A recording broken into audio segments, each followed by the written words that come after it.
안녕하십니까. 개미무명입니다.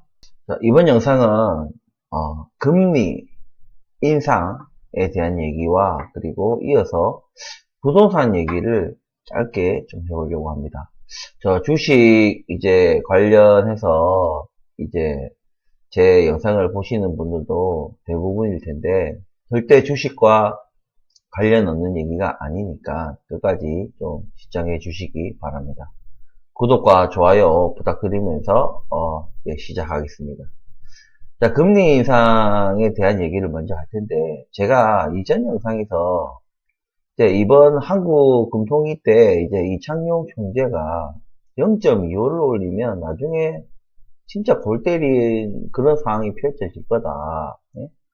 그런 얘기를 했는데 이창용 총재가 이제 0.25를 올렸어요. 제가 볼 때는 그들이 뭔가 분석하고 판단해서 내린 결론이라기보다는 좀 뭔가 여론에 휩싸이고 그 당시에 나오던 뉴스가 이제 미국 이제 금리 속도가 굉장히 완화되고 뭐 누군가는 뭐 미국이 4.5에서 멈출 거다. 4.5에서 이제 더 이상 금리 인상을 하지 않을 것이다. 이 정도로 굉장히 낙관적이게 이제 전망을 하는 그런 기사들이 막 쏟아져 나왔어요. 그에 이제 뭔가 좀 반응을 했죠. 예, 주가도 어느 정도 반응을 하는 모습들이 보였습니다. 근데 그런 여론에 취해가지고 뭔가 괜히 여기서 나대서 금리를 이제 0.5를 올리는 그런 어떤 그런 것이 이제 나대는 게 되는 거죠. 예, 나댔다가 나만 욕먹는 거 아닌가. 제가 뭐 not in my term 내 임기 동안에는 안 돼라는 이런 제가 그런 수식어를 붙였는데 이창용 총재가 딱 그런 것 같아요. 그냥 욕먹기 싫은 거예요. 욕먹기 싫은 거. 예.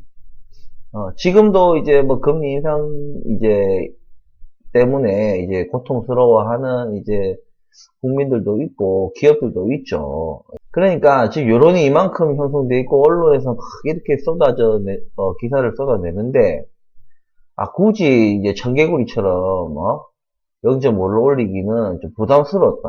나머지 금통위원들도 진짜 조금 뭐 그분들한테 뭐 좀 안 좋은 말 하려니까 좀 그렇고 아무튼 좀 소신 있게 했으면 좋겠다. 예. 어쨌든 이제 금통에서 0.25를 올렸는데 어떻게 됐어요? 예? 지금 막 뉴스가 쏟아져 나오죠. 지금 이제 막 연준 위원들이 지금 매파적 발언을 막 하고 있어요. 왜 자꾸 시장 너희들은 시장에서 왜 자꾸 우리 어떤 뜻을 자꾸만 그 곡해하고 자꾸 왜곡시키느냐? 금리 인하는 내년 말까지 딱 제가 한 말이잖아요. 내년 말까지는 금리 인하는 없다 이거예요. 그래? 금리 속도는 조금 더 내년 말로 갈수록 완화되고 그렇게 될 수도 있지만 인하라는 카드는 아예 생각해 본 적도 없고 논의할 어떤 그런 준비 자체도 안 하고 있다. 아예 그런 논의 대상 자체도 안 되는 거를 그것도 내년 못 박아버렸어요. 2024년 내후년은 돼야지 금리 인하에 대한 논의를 한번 해볼까. 진짜 빠르면 내년 말. 그냥 논의를 하는 거야, 논의. 내부적으로 그냥 논의나 한번 해볼까 하는 게 정말 빨라도 내년 말이나 돼야지 할까. 지금 물가 내려가는 속도나 이런 걸 봤을 때는 지금 뭔가 우리가 축포를 터뜨리고 환호를 하고 물가를 잡았다고 그렇게 마음 안심할 때가 아니다. 이런 식으로 지금 여러 연준 위원들이 매파적 발언을 아주 세게 하고 있어요. 꿈도 꾸지 마라. 뭐 이런 식이에요. 아예 그냥 시기까지 언급을 해가면서 2024년까지는 생각도 하지 마라 이거요. 2023년도 내년 말까지는 아예 없고 이런 거예요. 지금 연준 스탠스가 뭐 말이 많아요. 이제 출구 이제 금리가 이제 뭐 5.25다, 뭐 5%에서 5.25다, 뭐 이런 얘기들을 하고 뭐 그런 데가 있어요. 제가 볼 때는 5.5예요. 5.5 이상입니다. 내년에 5.5 이상을 저는 보고 있고, 예? 나중에 그거를 우리나라는 지금 뭐 3.5가 제일 유력하다고 얘기했잖아요. 그럼 뭐예요? 3.5랑 5.5랑 얼마 차이예요? 2% 차이, 2%, 200bp 차이 난다, 이 말입니다. 차이가 200bp가 난다는 얘기예요, 2%가. 예? 2%면 어느 정도 규모예요? 우리나라는 3.5%를 생각하는데, 2% 차이 나면 거의 뭐 비슷한 수준 아닙니까? 예? 거의, 더블까지는 아니지만, 예? 이 정도 차이 난다는 얘기예요. 그러면 하늘에서 이거는 못 참지. 이거는 뭐 참을 수가 없지. 옆에서 라면 먹으면은 참을 수가 없지. 쫓아가서 예? 같이 한 젓가락이라도 먹어야지. 쫓아갈 수밖에 없다. 그러면 어떻게 쫓아가서 천천히 쫓아갈 것 같아요? 이번에 어방하게 0.25를 올렸으니까 0.5를 올렸어야 된다니까. 그러니까 0.5를 올렸어도 제가 말했잖아요. 미국은 초고속으로 달리다가 고속으로 속도를 낮춥니다. 근데 우리는 미국이 초고속으로 달릴 때도 우리는 중속으로 달리고 있었어요. 근데 미국에서 초고속에서 고속으로 낮췄다고 여전히 중속인 우리는 고속보다 느린데 중속으로 달리는 놈이 미국 저 새끼 초고속에서 고속으로 낮췄네, 속도를. 그럼 우리도 중속에서 저속으로 낮춰. 이 짓거리를 하는 겁니다. 여전히 그러면 이제 저속 대 고속이라. 그전에는 중속 대 초고속이었는데, 쫓아갈 수 없지. 근데 이거를 저속에서 다시 중속으로 올린들, 이미 저속과 이제 고속, 여기서 갭이 더 벌어진 상태라. 무슨 얘기인지 아시겠죠? 갭이 전보다도 더 벌어지기 때문에 그 더 벌어진 걸 쫓아가려면 어떻게 해야 되겠어요? 고속까지 끌어올려야 돼요. 그러니까 중속까지는 안 되는 거라 고속으로 끌어올려도 쫓아갈까 말까예요. 왜냐면 얘네들이 또 고속에서 중속으로 또 낮출 수도 있거든요. 고속에서 중속으로 낮출 수도 있기 때문에 최소 중속 이상하면 지금 벌어진 금리차를 유지하는 수준밖에 안 되는 거예요. 벌어지는 이게 줄어들었다, 늘어들었다, 줄어들었다, 늘어들었다 하면서 계속 스프레드가 커지는 겁니다. 근데 우리나라 고속으로 쫓아갈 수 있냐는 거지. 못 쫓아가. 굳이 미국 금리 이렇게 올리면 우리 기계적으로 그렇게 하면 안 된다. 덧셈 뺄셈식으로 그렇게 하면 안 된다. 이렇게 이창희 총재가 얘기했어요. 정말 이 금리를 아는 진짜 맞는지 의심스럽다. 아니면 정말 그냥 정치적 판단을 한 건지, 우리도 알고 있는데 정치적 판단을 한 건지 굉장히 의심스럽다. 누가 금리를 예측하고 뭐 할 때 덧셈 뺄셈으로 해요. 알 같지도 않은 소리를 하고 있어. 아무리 기자가 그런 질문을 했다 해도 그런 질문을 한 사람을 다 호도하는, 예? 다 그런 사람들이 다 기계식으로 다 플러스 마이너스로, 예? 플러스 마이너스가 아니라 돈이라는 게 원래 어쩔 수가 없어요. 그냥 금리 쫓아가는 거예요. 돈 많이 주는 데 가는 거예요. 프로는요, 야구선수, 축구선수, 프로페셔널들은 여기가 프리미어 리그니, 중국 리그니, 중동 리그니 필요 없어요. 돈 많이 주면 가는 거예요. 중국 리그, 너 중국 리그에서 니 1년에 1,000억 받고 뛸래? 아니면 잉글랜드 프리미어 리그에서 너 1년에 니 30억 받고 뛸래? 당연히 중국 리그 가는 거지. 당연히 중국 리그 가는 거죠. 돈 따라 가는 게 돈 따라. 아무튼 지금 이제 이번 우리 이제 11월 금통위 때 0.25를 올린 제가 대가를 치른다고 제가 말씀드렸잖아요. 이게 나중에 제가 걱정스러운 거는 나중에 내년에 있잖아요. 내년에 2023년에 경기 침체랑 맞물릴까봐 제가 진짜 걱정됩니다. 원래는요, 경기 침체가 오면요, 돈을 풀어요. 원래 금리를 낮추고 돈을 푸는데 돈을 풀 수가 없어. 왜 못 풀겠어요? 물가 때문이에요. 물가가 채 잡히기도 전에 경기 침체가 온다는 얘기입니다. 이때 돈 풀면 어떻게 되세요? 물가는 물가가 이렇게 미친 듯이 오르다가 조금 이렇게 내리려고 지금 내리랑 말랑 거의 수평에 가까운 이 상황에서 다시 돈을 푼다? 다시 오르는 거예요. 다시 오르게 되면 제가 뭐라고 드렸어요? 이때 우리가 받은 고통의 한 진짜 곱하기 4배에서 한 8배 정도 되는 고통을 감내해야 된다. 근데 이런 또 이런 고통 때문에 또 소극적으로 대응한다. 그러면 나중에 진짜 10배, 20배에 달하는 고통을 감내해야 된다. 죽어나가는 거지. 그러니까 쓰레기통 뒤져야 되는 거야. 예? 사과 하나 먹으려면은 진짜 무슨 수십만 원 내고 사과를 먹어야 되고 이런 상황들이 펼쳐지는 거예요. 물가 못 잡으면요. 진짜 우리나라는 한 번도 그런 고물가, 진짜 하이퍼 인플레이션까지는 아니더라도 준 하이퍼 인플레이션만 돼도 진짜 서민들 다 죽어나갑니다. 우리나라 인구의 거의 8, 90%에 육박하잖아요. 예? 예? 자기 자신이 괜히 부동산이 내가 지금 몇 억짜리 아파트 사는데 이러면서 자뻑해가지고 자기가 무슨 중산층인 것처럼 착각하고 있는 사람이 엄청 많습니다. 지금 우리나라에 다 서민들이에요. 착각하지 마시고 진짜 굉장히 지금 위험하다. 예, 굉장히 위험하고 제가 봤을 때는 12월에 그 연준 이제 금리 인상과 12월에 이제 미 연준에서 금리 발표를 하고 또 이제 또 말로 또 내년에 어쩌고저쩌고 이렇게 할 거다 저렇게 할 거다 이제 공식적으로 발표를 하겠죠. 요 얘기 딱 듣고 나서 금통위에서 내년 1월까지 기다리면 안 돼.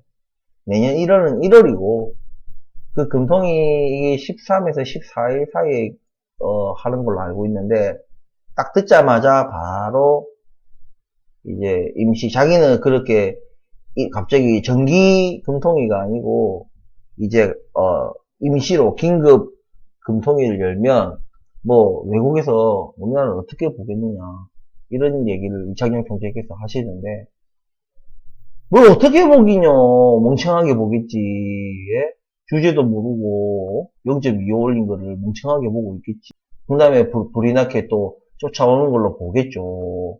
그러니까 왜 멍청하게 0.25를 올려요. 그러니까 이거는 정말 감안해야 될 리스크 등 그런 거를 이걸 생각을 안 하는 거예요. 근데 여러분들 아셔야 돼요. 우리 전 국민에게 고통을 다 분담을 시키는 거예요. 이게 0.25로 올리고, 원래 0.5로 올려야 되는데 0.25로 올리고 하는 이유가 뭐냐면요. 금리는요. 급격하게 올리면 제가 말씀드렸잖아요. 탈출할 시간이 없어요. 도망갈 시간을 줘야 되는데 탈출할 시간이 없다고. 예를 들어서 우리 부동산에 우리가 가계빚이 많잖아요. 많이 물려 있는데 자기가 상가격 안팎으로 지금 때로는 자기가 상가격보다 더 아래로 지금 떨어진 상태잖아요. 근데 금리를 급격하게 올리면요. 내가 호가를 낮추는 속도보다 있잖아요. 그걸 못 쫓아가는 거예요. 나는 2천만원, 3천만원 이렇게 낮추는데 금리를 0.5, 0.5, 0.5 올리고 0.75 올리고 이렇게 급격하게 0.5, 0.5, 0.5 이런 식으로 올리면요. 금리상으로는 진짜 5천만원, 8천만원, 1억 뚝뚝뚝뚝 이렇게 호가를 낮춰야지 쫓아갈 수가 있는 거예요. 그런 거예요. 그래서 금리를 급격하게 우리나라는 가계부채가 많잖아요. 그리고 변동금리고. 그러다 보니까 이창용 총재가 걱정을 자꾸 거기다가 두고 이제 속도를 늦추는 겁니다. 속도를. 빨리 탈출해라 이거예요. 아주 점잖은 말로 지금 부동산에 처음 물리신 분들 빨리 탈출하세요. 나중에 나 책임 안 집니다. 말로 할 때 빨리 요령껏 빨리 탈출하시고 좀 대출도 좀 상환도 좀 하시고 나중에 그 큰 일에 대해서 대비를 어느 정도 하셔야 된다. 예? 무주택자들이나 청년들은 집을 사는 걸 좀 늦춰라. 이런 식으로 신호를 줘도 우리나라 조선놈들은 말귀를 못 알아들어. 자기 듣고 싶은 얘기만 듣는 거라. 갓사구니, 뭐, 연불리니 하면서, 아직도 그 갓사구나 사람은, 아직도 오른다고 하고 있어요. 지금도 내리는 게 아니래. 지금도 내리는 게 아니고, 그냥 잠시, 그냥 뭐, 거래가 뭐, 아니, 거래가 없는데, 거래가 없는데 이 금액을 어떻게 인정을 하느냐, 이걸 어떻게 하라겠다고 볼 수 있느냐, 이겁니다. 거기 가면 고거리 기임 기거리 지 마음대로 그냥 하는 거죠. 그래서 그 사람이 과거에 뭘 했냐, 어디 출신인가, 그 사람이 무슨 전문가인가, 어떻게 전문가가 됐는가를 봐야 되는 거야. 개뿔도 없어. 가상문화 사람도 개뿔도 없고, 예? 연불리도 개뿔도 없는 것 같고. 근데 하락론자들 중에서도 마찬가지인 사람들이 있어요. 거시경제나 금리에 대한 예측을 못하고, 예? 아무것도 모르는 사람이 무슨 부동산을 예측을 해요.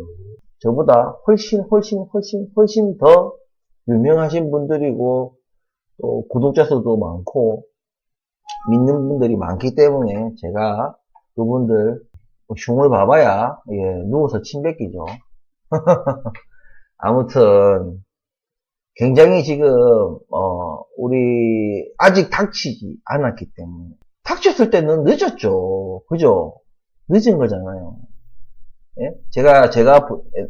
과거에 제가 부동산을 정리를 할 때, 그때도 말씀드렸다시피, 여전히 오르고 있는 중이었어요. 거의 정점까지는 아닌데, 정점에 다다르기 전에 제가, 예, 팔기 시작했는데, 제가 매도한 금액보다는 조금 더 오르고 하긴 했지만, 거의 정점 부근, 예? 뭐, 운도 약간 따르긴 했죠. 예, 어쨌든, 그 당시에 분위기가 지금 같지 않았죠. 다 막 미치듯이 오르고, 뭐, 코스피는 뭐, 예? 4천이 가니마니, 뭐, 부동산도 뭐, 그 당시에 뭐, 3억, 14억 하는 게 뭐, 20억 간다, 언제쯤 되면은 30억 간다, 되지가 않는 얘기들은 막 쏟아내는 거예요. 아무튼, 금리 인상 얘기다가 좀 얘기가 좀 새긴 했는데, 여러분들, 지금 금리가 정말, 특히 우리 한국 같은 경우에는, 이 한 번에 이 실수, 0.5를 올려야 되는 타이밍에 0.25를 올려버린 요 실수를 적지 않은 대가를 지불해야 될 만큼 고통이 올 것이다. 그것이 내년에 경기 침체와 맞물려서 진짜 이러지도 저러지도 못할 만큼. 근데 어쩔 수가 없는 거예요. 물가부터 잡아야 돼요. 경기 침체보다 물가가 우선이에요. 물가. 제가 계속 물가를 잡으려면 뭐다? 물가보다 금리가 높아야 된다. 이래야 물가가 잡혀. 그리고 금리가 이 정도 수준이 되면 뭐가 된다? 경기가 망가진다. 경기가 부러진다. 제가 부러진다고 제가 말씀드렸죠. 금리가 이만큼 돼야 되고, 경기가 부러지면 물가는 잡힌다. 한마디로, 여러분, 가정이나 주변에서 정리해고되고, 직장 잘리고, 직장 조직 개편을 축소하는 그 사이에, 어떻게, 아니면, 일이 없다든지, 일을 한 만큼 돈을 버시는 분들은 일이 없다든지, 그리고 가게들은, 자영업자들은 국민들이 소비를 하지 않기 때문에 매출이 일어나지 않으니까 힘든 거죠. 즉, 가게에 내 남편이, 내 아내가 월급을 받아왔는데 그 월급이 줄어들거나 혹은 아예 그 월급이 없어지거나 그런 수입이 줄거나 없어진다. 그럼 어떻게 되겠어요? 그게 경기가 부러지는 거예요. 그게 경기가 부러졌다는 얘기예요. 그럼 자연스럽게 물건을 안 사잖아요, 당연히. 돈이 없으니까. 사고 싶어도 돈이 없어요. 돈이 있는데 안 사는 사람은 없어요. 경기 침체가 오고, 이리저리 하니까. 조금은, 줄일 수는 있겠지만, 사야 될 것들은 산다는 얘기예요. 근데 돈이 없으면요, 사야 될 것들도 안 사게 되고, 못 사게 되고, 그런 상황들이 펼쳐진다는 거예요. 그러면은 당연히, 물가는 내려가겠죠. 예? 기업들의 재고는 쌓이고 물건은 안 팔리고 당연히 가면 가격을 낮춰서라도 소비자들을 꼬셔야지. 너무나도 지당한, 누구나 그냥, 개나 소나 다 아는 얘기들이에요. 그렇게 믿고 싶지 않을 뿐이고, 계속해서 제가 월가 시장에서 계속 그 김치국 마신다, 제가 이런 얘기 했잖아요. 설레발 친다, 나댄다, 예? 설친다. 보세요. 연준은 그 스탠스를, 나 오히려 연준 기분에서 어떻게 씁니까? 여러분들 생각할 때. 상식적으로. 기분이 언짢은 거예요. 이 새끼들이 나를 무시해? 나 미국 연준이야. 미국 연준 한마디에 세계 경제가 들었다 놨다 하는 건데, 내 말을 씹어? 내 말을, 엉뚱하게 듣고 나를 무시해? 그게 어디서 오겠어요? 미 연준에 대한 신뢰거든, 신뢰. 그럼 이들이 자기들이 내뱉은 말에 대한 신뢰를 회복하기 위해서라도 절대 말로만 끝나지 않는다는 거죠. 보여줄게, 이거야, 보여줄게. 내 말, 무시했다가 너 어떤 꼬라지 나는지 한번 봐. 지금 오히려 이를 버득버득 깔고 있을걸요. 이 새끼들 어떻게 내가 한 방 먹이지 할 정도로 내가 우리 말을 괜히 개무시했어. 그러니까 이런 것도 그렇고 앞에 미 연준에서 이제 실기했던 금리를 올려야 되는 상황에서 올리지 않고 인플레이션으로 보지 않고 간과했던 그런 실수를 이미 한 번 했기 때문에, 그래서 엄청난 욕을 처먹었기 때문에 과거에 이번에는 그런 거 없다. 어설프게 물가 조금 내렸다고 막 그런 거 없다. 분명히 제가 봤을 때는 보여줄 거예요. 이제는. 아무튼 금리 인상 얘기는 제가 이 정도 하겠습니다. 예. 너무 막 우울한 얘기이기 때문에, 예. 저도 물가가 빨리 잡히고, 금리가 안정이 되고, 좀 증시가 안정이 되고, 부동산도 안정이 됐으면 좋겠지만, 세상은 공짜가 없습니다. 다, 우리 파티를 즐겼으면, 이제 돈 내야지, 계산해야지요. 너무나도 당연한 거예요. 예? 영원히 파티할 줄 알았습니까? 알면서도, 아니, 다 아는 얘기다. 다 들은 얘기다. 그 정도는 나도 다 생각한다. 중요한 것은 생각에서 그치지 말고 행동으로 옮기냐가 중요하겠죠. 부동산이 떨어질 걸 알면서도 부동산을 정리하지 않는다는 것은 언행인치가 안 되는 거예요. 물론 1주택자들은 상황이 녹록치 않아요. 제가 말씀드렸다시피 1주택을 자가로 가지고 있다가 전세로 가는 게 쉽지 않습니다. 애들 학교 문제도 있고 여러 가지 직장 문제도 있고 여러 가지가 있기 때문에 쉬운 선택은 아니에요. 하지만 있잖아요. 지금 부동산 떨어지는 가격이요. 진짜 몇 억씩 떨어지고 있잖아요. 그걸 감안한다면, 그 월급쟁이가 얼마나 돈을 모아야 맞벌이 해가지고, 그것도 외벌이가 아니라 맞벌이 해서 도대체 얼마 동안 모아야지 1억을 순수하게 1억을 모을 수 있느냐. 근데 그것도 1억으로 끝나면 다행이죠. 몇 억을 까먹는다 생각해보세요. 그런 고민을 한번 해보시는 것이 좋다. 예? 아무튼 금리 인상은 제발 좀 시장에서, 전문가니 하는 인간들이, 제발 좀 김칫국. 제가 이번에 가을 랠리 말씀을 드렸는데, 지금 여기 보시면은, 물론 이 하단 레인지를 아직 깨지는 않았지만, 사실상 이제 가을 끝났잖아. 이제 가을이라고 저는 저는 기우제 지내는 다른 유튜버들하고 똑같지가 않아요. 이제 가을 끝났어요, 이제는 랠리 해도, 이제는 산타 랠리지. 제가 말씀드린 가을 랠리 아니다, 이거죠. 결과론적으로는 제 말이 틀리게 된 거예요. 굳이 핑계를 대자면은, 시장이 자꾸 김치국을 마시는 게 문제였다. 파월이 뭐라고 얘기를 하든지 간에, 그럴 줄 알았어. 나 금리 세게 올릴 줄 알았어. 최종 금리도 그 정도 높을 줄은 알았어. 아니, 혹은, 그렇게까지 높을 줄은 몰랐지만, 그래도 우리가 이 정도 예상을 하고 있었는데, 이제, 오차가 있다, 이거지. 오차범위라는 걸 두면은, 네가 말하는 그 정도 수준은 어느 정도 감안을 하고 있었어. 그래서 별로 충격 안 받아. 요런 그림이 돼야 되는데, 자꾸 김치국 마시고 떨어지고, 또, 김치국 맛있다가 떨어지고, 김치국 맛있다가 떨어지고. 계속 이런 거예요. 아무튼 지금 좀 금리 인상에 대한 얘기를 좀 비관적으로 얘기했어요. 비관적인 게 아니고요. 그냥 팩트예요, 팩트. 받아들여야 된다 이거죠. 받아들이고 우리가 할 일은 대비하는 거예요. 거기에 대한. 지금 이 영상을 보시는 분들 중에서 지금 내 직장에서 내가 잘린다는 거 상상하시는 분 계세요? 없잖아요, 그죠? 내가 가게 문 닫겠다. 나 갑자기 가게 문 닫아야 될 것 같다. 이렇게 생각하시는 분은 없어요. 정말 코앞까지 닥쳐야지 낌새나 이런 걸 차리겠죠.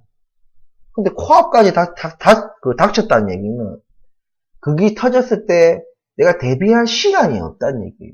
온몸으로 다 맞아야 된다. 얼마나 힘들겠습니까? 야, 근데 만약에 네 말대로 그렇게 대비했다가 아무 일도 안 일어나면 어쩌느냐? 아무 일도 안 일어나면 다행인 거지. 아무 일도 안 일어나면. 야, 지금 미사일 떨어진다. 지금, 북한에서 진짜 미사일 포문을 지금 열었다. 여러분들 다 지금, 뭐 기증품이나 뭐 중요한 거 챙겨서 지하로 대피하세요. 방공으로 대피하세요. 이랬어요. 근데 안 쐈어, 북한이. 미사일을 쏘지는 않은 거야. 그렇다고 방공으로, 불이 나게 막, 부랴부랴 막, 진짜 막, 응가하다가, 똥 끊고, 응가 끊고, 막, 불이 나게 막, 대충 닦고, 막, 찝찝한 기분으로, 그냥 막, 정신없이 막, 방공으로 간 거야. 그거를 따질 거라. 야, 미사일 쏘지도 않은데, 왜, 방공으로 가래가지고, 이렇게 뭐, 정신없게 만들고, 기분 더럽게 만들고 하냐. 이렇게 할 거예요? 아니잖아요. 다행인 거잖아요. 똑같은 거예요. 지금 위험이 지금 내년에 온다. 그게 100% 온다. 이제 거의 기정사실화 수준으로 내년에 경기 침체가 온다라고 지금, 이거는 지금 뭐 하락론자고 상승론자고 뭐고 비관론자고 긍정론자고 뭐 낙관론자고 뭐 다 필요 없어. 모두가 내년에 경기 침체가 온다. 라고 얘기를 하고 있어요. 그것에 대해서 대비를 어떻게 해야 되는데, 여러분들도 알고 있어요. 대비를 어찌 해야 되는지. 안 할 뿐이지, 그냥. 그리고 그런 일이 안 일어날 거야 하고 안전불감증 비슷하게. 예? 에이, 그럴 일은 없어. 우리나라, 횡단보도, 사람들 지나갈 때 얼마나 당당합니까? 빨간불인데도, 파란불에서 빨간불 딱 바뀐 순간에 횡단보도 진입했는데도 건너가잖아요. 이미 빨간불이야. 근데 뛰지도 않아. 그냥 천천히 걸어가는 거야. 막 칠라면 치라 막 이런 거지. 우리나라 사람들이 그래요. 우리나라 사람들이. 외국인은 절대 안 그래요. 우리나라 사람들이 그래요. 뭐 설마 치겠냐라는 그 안전불감증 같은 게 있어요. 근데 사람들이 알고 치겠습니까? 모르고 치는 거예요. 예? 또 서 있다가 옆에 버스 때문에 그 사람 못 본 거야. 그래서 자기는 옆에 버스가 안 가고 있으니까 쉬어 안 가자고 그냥 자기는 그냥 쌩 하고 지나가는 거라. 파란불이니까 차들 입장에서는. 근데 그 버스 때문에 안 보이던 그 보행자 차에 장애인이 되거나 사망하거나 불구가 되거나 그거는요 멀쩡한 사람까지도 예? 차량이 가해자죠, 가해자. 예? 멀쩡한 사람까지도 인생 망치는 길이라 자기 인생도 망하고 각자 다 자기 가족들까지 다 망하는 거야. 왜 그래요, 그러니까? 위험한 걸 알면서도 왜 그렇게 행동들을 하는지 모르겠습니까? 여러분들도 내년에 경기 침체에 대비한, 어떻게 대비해야 되는지 다 알고 있어요, 이미. 행동으로 못 옮기고, 행동으로, 아직 일어나지 않은 일에 대한 어떤 대비로 내가 뭔가를 행동으로 옮기기에 용기가 없을 뿐이다. 고민을 좀 해보시기 바랍니다. 그리고 제가 금리 인상에 대한 얘기를 곁들여서 짧게 제가 또 부동산 얘기를 또 말씀드린다고 했는데, 부동산 지금도 제가 왜 이렇게 부동산에 대한 얘기를 제가 한 번씩 주식 유튜버가 부동산 얘기를 하냐고 하면, 제 지난 영상에 이제 제가 앞으로 최소 3년간 내린다. 22년 올해 6월부터 이제 하락으로 돌아섰으니까, 지금 대략 6개월이 지났죠. 앞으로 2년 반은 더 최소 2년 반은 더 하락을 한다. 이런 얘기를 하니까 또 구독자분들 이제 뭐 강력하게 항의는 안 하는데 조금 이제 한마디로 이제 너희들 집값 떨어진다 이거야. 너희 집 가격 떨어진다. 이렇게 얘기하는 거나 다름없는 거잖아요. 이 집을 가지고 계신 분들한테는. 근데 제가 늘상 말씀드리지만 당신들 기분 좋으라고 제가 하는 얘기가 아니라고. 당신들 위로하려고 하는 방송이 아닙니다. 당신들이 듣고 싶은 얘기를 해주는 데가 아니라 얘기예요.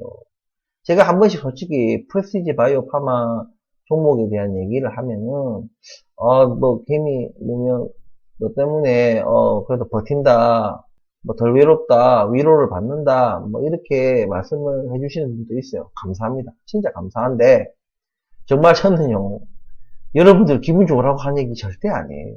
제가 말씀드렸잖아요. 제가 프레스티지 바이오 파마 뭐 경영진이나 진짜 그냥 뭐라 하지, 그냥 넘겨짚는 거 말고 제가 뭔가를 논리적으로 제가 추측할 수 있는 그런 어떤 도덕적 해이가 온다든지 뭔가 비리가 있다든지 그런 게, 그러니까 비리가 드러난 게 아니라 뭔가 안 좋은 그런 것들이 보인다. 그러니까 지금 유증 안 하겠다 해놓고 뭐 향후 뭐 언제 기간 동안에는 유증을 안 하겠다 해놓고 유증을 해버린다. 대규모 유증을 해버린다. 이런 건 진짜 나쁜 짓거리거든요. 유증을 설사 만약에 할 수밖에 없는 상황이 펼쳐진다 하더라도 정말 깊은 고민을 하고 이 유증을 하는 것인지 아닌지는 그 유증을 할 때 보면 알아요. 어떻게 유증을 어떤 방식으로 하는지, 주주들이 얼만큼 피해가 가는지, 자기들 이익이 우선인 건지 주주들의 피해가 우선인 건지를 잘 고민을 해보고 유증이라는 걸 고민한 흔적이 있는지 이런 것들을 보면 돼요. 근데 그런 게 전혀 없다. 그러면은 내가 지금 마이너스 70%고 마이너스 80%고 마이너스 50%고 뭐 그냥 팔아야 돼요. 제가 말씀드리잖아요. 경영진이 특히 우리나라는 CEO 체계가 보다는 조금 오너십 경영이 그냥 회사 주인인 놈이 경영하는 경우가 제일 많아요. 그걸 또 세습을 하고 가족들에게. 우리나라 특징이에요.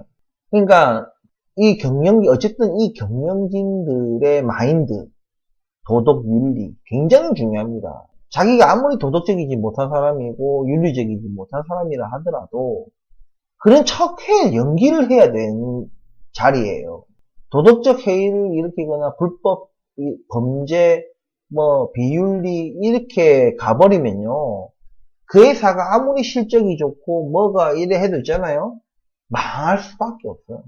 그만큼 이 경영진의 그런 것들이 중요하다고요. 근데 제가 그런 걸 보게 되면 저는 분명히 욕을 할 거고, 프레스티지 바이오 파마 이건 망할 회사다, 이거는 뭐 미래도 없다, 희망도 없고 아무것도 없다, 개쓰레기다 하고 저는 분명히 얘기를 할 겁니다. 제가 지금 여러분들한테 제가 뭐 내가 이 종목을 가지고 있다고 해가지고 뭐 무조건 물고 빨고 하는 게 아니란 얘기예요. 그리고 제가 지금 솔직히 프레스티지 바이오 파마를 물고 빨고 하고 있습니까? 아니잖아. 내가 들고 있는 종목이지만 제가 막 기우제 지면서 막 오릅니다 막 다음 달에 오르면 다음 달 안 올라. 그럼 그 다음 달에 오릅니다. 그 다음 달 안 올라. 그럼 그 다음 달 진짜 오릅니다. 이런 식으로 기우제 안 지내잖아요. 그렇게 하지 않잖아요. 그러니까 경제라는 것은 정말 차갑게 봐야 됩니다. 내가 여기다 투자했다고 해가지고 그게 아니라. 근데 제가 부동산 하락에 대한 얘기를 하면은 저는 내가 그렇게 예측을 했고 내가 분석을 했고 근거가 있고, 그래서 저는 늘상 얘기하지만 주식이나 부동산이 저는 한 발 조금 일찍 움직인다. 그 한 발 일찍 움직임으로 인해 가지고 당장에 그 한 발 움직일 때 당장에는 조금 손해는 좀 있는 것 같다. 내가 팔고 나서 조금 더 오른다든지 내가 사고 나서 조금 더 내린다든지 그러한 손해의 갭은 있지만 그런 결정이 늘 맞았었다. 팔고 나면 쭉 떨어지고 대폭 떨어지고, 사고 나면 내가 당장 살 때는 조금 손해를 보는 듯 하지만 좀 더 떨어졌지만 결국에는 시간이 조금 흐르고 나면은 막대한 수익을 줬고, 저는 그렇게 언행일치를 한다는 얘기예요. 제가 부동산이 하락할 것 같은데 부동산을 계속 들고 있으면 말이 안 되잖아요. 아무리 내가 사정이 있다 해도 막말로 해서 1주택자가 전셋집으로 가는 거 쉽지 않습니다. 그거는요 심리적인 요인이에요. 심리적인 요인. 물리적으로는 뭐가 어렵나? 1주택 팔고, 전셋집, 그냥 같은 아파트 전셋집을 구하든, 전셋집 구해가면 되잖아. 그럼 애도 학교 그대로 다니고, 학원도 다 그대로, 그냥 집만 바뀌는 거예요. 어려워요? 그냥 심리적으로 그냥 뭔가 자가에서 전세로 간다는 거. 그리고 그 이사하는데 그 귀차니즘 같은 거. 주소도 바꿔야 되고, 뭐 여러 가지 이런 거 있잖아요. 예? 그냥 자기가 그냥 귀찮고, 그냥 막 그런 거지. 예? 좀 상그럽다, 막 이런 거지. 불가능한 게 아니라고요. 가능, 불가능을 논할 만큼의 어려움이 아니라는 얘기. 저는 좀 일찌감치 저는 모든 부동산을 다 정리하고, 몇 년은 조금 있어야 될 것 같은 그런 이제 살기 좋은 그런 데 전세 얻어가지고, 전세집도 제가 중간에 한번 갱신을 했어요. 최근에. 갱신을 할 때, 아주 최근은 아니고, 어쨌든, 갱신할 때, 그때 당시에는 이 정도 분위기까지는 아니었거든요. 아, 전세금 안 올리겠다, 뭔 얘기 하는 거야. 괜히, 막, 집주인이 막 선심 쓰듯이, 속으로 나 콧방귀를 꼈지. 굳이 싸울 이유는 없으니까, 내가 이런 말을 집주인한테 하진 않았지만, 네가 전세금 올려주면 난 나갈 건데. 올려달라면 미쳤냐? 지금 부동산이, 개꺼러지가 될 건데, 내가 전세금을 올려주게? 근데 그때 당시, 그 당시에는 딱 이런 분위기 아니었거든. 몇 개월 전이었어요. 몇 개월 전이었는데도 지금 이 분위기하고는 완전 달랐어요. 아무튼 저는 그렇게 한다는 얘기예요, 그러니까. 예, 주식도 마찬가지고요. 예, 아무튼, 부동산이 3년 이상 이제 하락을 할 거다. 주택 가지신 분은 기분 나쁘지만, 정말 차갑게 보셔야 되는 거예요. 차갑게. 그래서 부자들은 자기들 나름대로의 방법으로 최대한 리스크를 줄이고 피해를 줄이기 위한 노력을 해요. 정리를 한다든지, 편법으로 어떻게 한다든지, 탈세를 한다든지, 이번에 보니까 무슨 아들 명의로 팔고 자기 건데, 아버지 집이었는데, 아들에게 팔고 자기가 그 판 아들 집의 전세 세입자로. 근데 이게 무슨 2억짜리, 3억짜리 아파트가 아니고 20몇 억짜리 아파트인데 21억에 팔고 20억이 전세를 들어간 거예요. 1억 차이가 나잖아. 매매가와 전세가가. 이런 짓거리까지 하는 거예요. 근데 그 아버지나 아들이나, 아들은 상관없겠지. 아버지가 좀 멍청한 것 같아. 뭐가 안 잡힐 거라고 그래 했나? 예? 좀 많이 멍청한 것 같아요. 졸부지, 졸부. 돈이 많으면요, 사람이 덕이란 게 있어요. 돈이 이제 많기 때문에, 이제 돈을 쫓아서 진흙창 갖고, 진짜 무슨 시장 통처럼 살면 안 되고, 좀 우아하게 살 필요가 있지 않을까요? 내가 조금 손해보면 나 부자니까. 나 돈 많으니까. 조금 여유롭게, 내가 손해를 조금 보더라도, 명예와 그런 것들 더 중요시 여겨야 되는 게 아닌가 저는 생각이 듭니다. 아무튼 경기가 지금도 안 좋지만 앞으로도 안 좋을 거다. 그런 상황이기 때문에 제가 예쁜 말, 기분 좋은 말 해드릴 수는 없어요. 해드릴 수도 없고 해서도 안 되고 어쨌든 다만 제가 바라건대 그냥 내 예측이 틀렸으면 좋겠다. 예, 당장 내일부터도 완전히 V자 급등을 해가지고 부동산이고 증시 구간에 아주 그냥 하늘 높은 줄 모르고 그냥 우주 끝까지 진짜 올랐으면 좋겠습니다. 하지만 말은 제가 그냥 그렇게 바램으로만 말하지 예, 분석은 절대 그런 얘기를 해드릴 수가 없는 지금 현재 상황이다. 그리고 가까운 미래 내년에 대한 상황이다. 예, 이런 말씀을 드립니다. 제 영상이 좀 많이 부족할 수도 있고, 예, 뻔한 얘기하고, 이렇게 이해하실 수도 있어요. 그리고 내가 원하는 종목, 내가 원하는 얘기, 이런 거 안 해주는다고 또 속으로 욕을 많이 하실 수도 있어요. 저도 그냥 핫한 종목들 있잖아요. 예? 급등락 반복하고, 막 급등하고 상가 치고, 막 이런 종목들, 그런 종목들만 계속 물고 빨고 하면요. 저도 구독자 수 늘어납니다. 드라마틱하게 늘어날 거예요. 근데 제가 그렇게 하기 싫어요. 그렇게 해서 얼마나 많은 피해자들을 남겼습니다. 주식으로 해서 돈을 벌게끔 해줘야지 도박을 하게 만들면 안 된다 이거죠. 제 영상의 취지는 그런 거예요. 그래서 좀 더 주식에만 몰두하지 않고 좀 더 우리 경제 전반에 걸친 그런 얘기들을 계속해서 좀 해 나갈 생각입니다. 때로는 뭐 좀 분석을 해줬으면 하는 종목들이 계시다면 댓글 한 번씩 이제 구독자분들이 댓글도 달아주시고 메일도 보내주세요.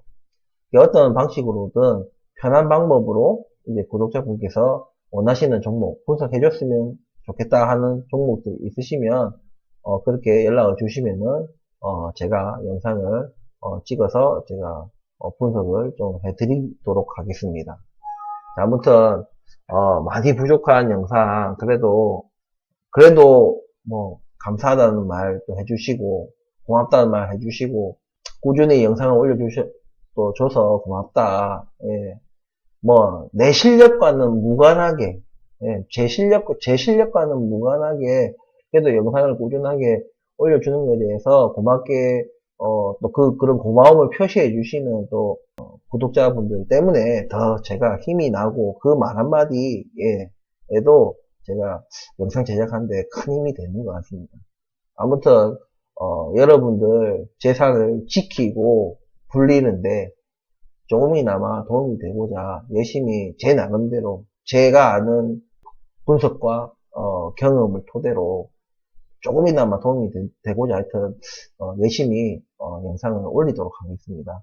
좀 응원해 주시는 구독자분들 정말 감사하고 뭐 응원 안 해주셔도 아무 댓글 안 달아도 예 어쨌든 제 부족한 영상 계속 봐주시는 분들에게도 감사하다는 말씀 드리면서 오늘 영상 마치도록 하겠습니다. 끝까지 시청해 주셔서 감사합니다. 구독과 좋아요 한 번 더 부탁드리면서 마치겠습니다. 감사합니다.